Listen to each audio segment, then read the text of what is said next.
இன்னைக்கு நம்ம இந்த வீடியோல எதை பத்தி பார்க்க போறோம்னா, க்ளோசிங் இன்டர்வியூல என்னென்ன தப்பு செய்யக்கூடாது, க்ளோசிங் இன்டர்வியூல இன்டர்வியூவர்ஸ் என்னென்ன எதிர்பார்ப்பாங்க, அதை பத்தி தான் நான் இந்த வீடியோல சொல்ல போறேன். Welcome to green while group channel. நான் உங்கள் ஜெயபிரகாஷ்.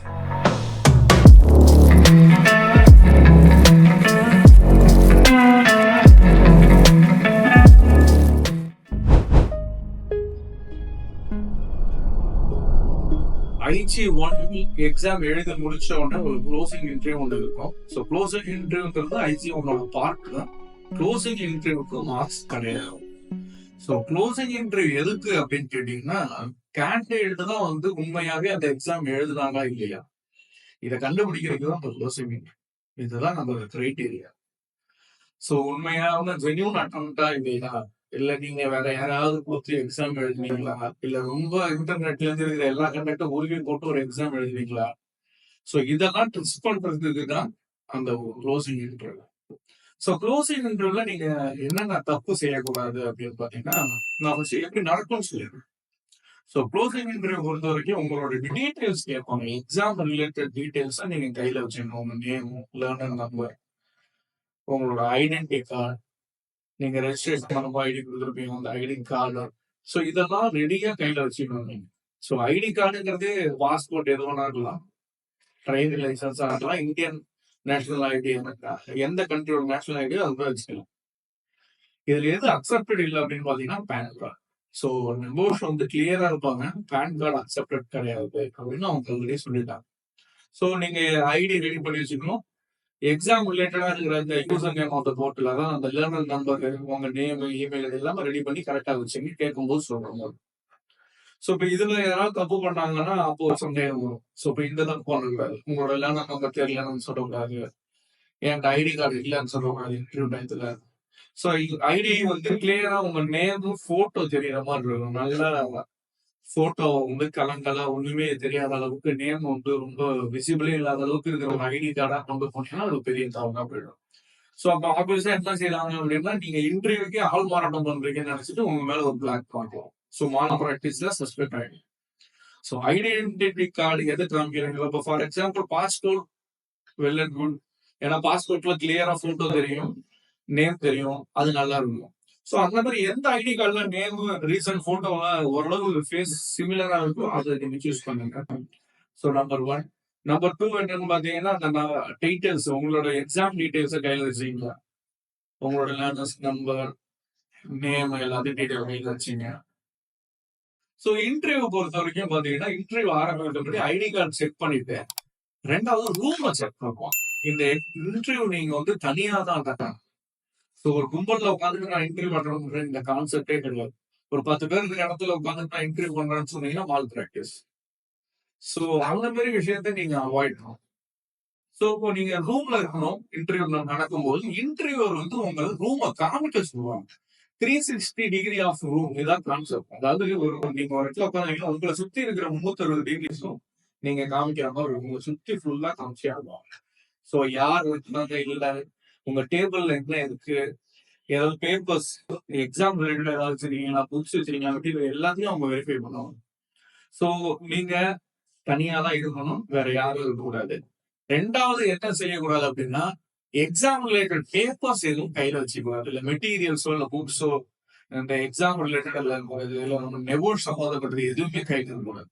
ஸோ டேபிள்ல நான் வந்து சும்மா இந்த எக்ஸாம் பேப்பர் வச்சிருந்தேன், நான் புக் வச்சிருந்தேன்னு சொன்னா அதுவும் ஒரு தவறு. ஸோ அப்பயும் நீங்க வால் ப்ராக்டிஸ்ல மாட்டிப்பீங்க. ஸோ இந்த மாதிரி சில விஷயத்துல நீங்க அவாய்ட் பண்ணணும்.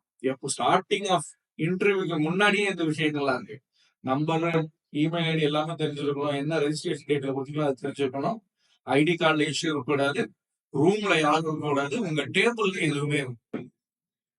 ஸோ நீங்க வெறும் இன்டர்வியூ டிவைஸ் மட்டும் இருக்கணும், சுத்தி எந்த ஒரு மெட்டீரியல்ஸும் நீங்க ரெஃபர் பண்ணக்கூடாது. ஏன்னா இன்டர்வியூ பேட்டர்னே எந்த அப்படின்னு பாத்தீங்கன்னா, எந்த மெட்டீரியல்ஸுமே ரெஃபர் பண்ணக்கூடாது.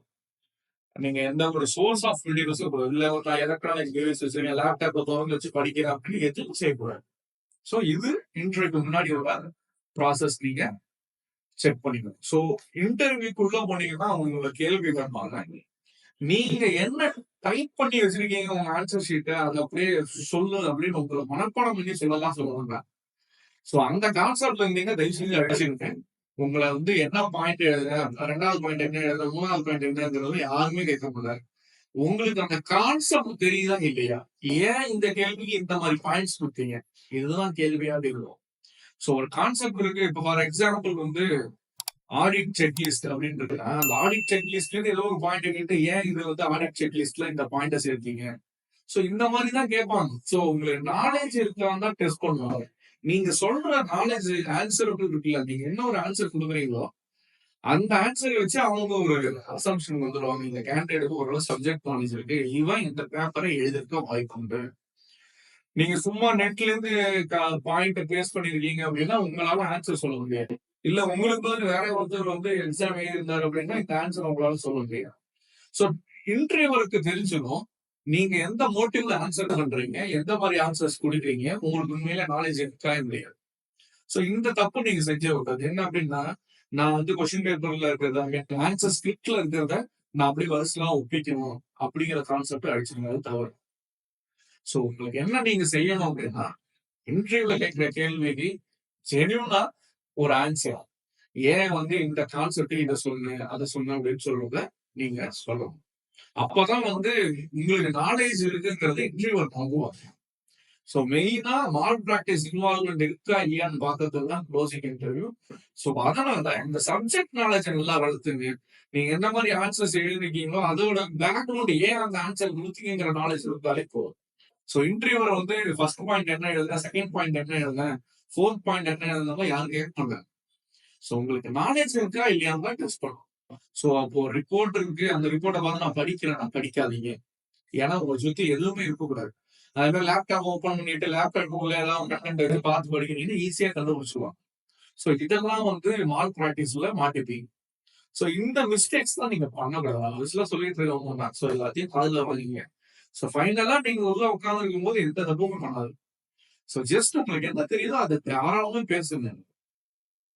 கொஞ்சம் இங்கிலீஷ் டபுள் ஆகுது, நான் தமிழ் மீடியம் சார் அப்படின்னாலும் நீங்க சப்ஜெக்ட் வைஸ்ல இருக்கிற ஒரு 10 பாயிண்ட் இருக்குங்களா, அதுதான் பாடிட்டுங்கிறது தமிழ் வார்த்தையா இல்ல, இங்கிலீஷ் வேர்டு தானே. சோ இந்த மாதிரி டெக்னிக்கல் வேர்டா சேர்த்து சொல்லுங்க. இது அந்த இன்டர்வியூவர் அண்டர்ஸ்டாண்ட் பண்ணிப்பாங்க. சரி இவங்க எதுவும் சொல்ல தெரியுது. சோ அது போதும், உங்களுக்கு நாலேஜ் இருக்கிறது காமிச்சுக்கிட்டாலே இந்த க்ளோசிங் சொல்லுவாங்க. சோ ஒன்ஸ் எல்லா கேள்வியும் முடிஞ்சிச்சு, இன்டர்வியூவர் சாட்டிஸ்ஃபைட் அப்படின்னா ஓகே ஃபைன், நாங்க இந்த செஷனை ரெக்கார்ட் பண்ணிக்கிறோம். சோ எங்களுக்கு ஓகே ஃபைன், இந்த க்ளோசிங் இப்ப முடிச்சிருக்கோம் சொல்லி முடிச்சு க்ளோஸ் பண்ணிடுவோம். சோ இப்படிதான் இந்த பேட்டர்ன் வரும். சோ எந்தெந்த பாயிண்ட் நான் தவறுன்னு சொன்னா அதெல்லாம் பண்ணாதீங்க. இது நல்லபடியா உங்களுக்கு நாலேஜ் இருந்தா போதும், கொஞ்சம் ப்ரிப்பரேஷன் இருந்தா போதும், ஈஸியா கிளியர் பண்ணலாம். சோ இந்த வீடியோ உங்களுக்கு பிடிச்சிருந்துச்சுன்னா மறக்காம லைக் பண்ணுங்க, ஷேர் பண்ணுங்க, கமெண்ட் பண்ணுங்க, சப்ஸ்கிரைப் பண்ணுங்க, கண்டிப்பா பெல் ஐக்கான கிளிக் பண்ணுங்க. தேங்க்யூ.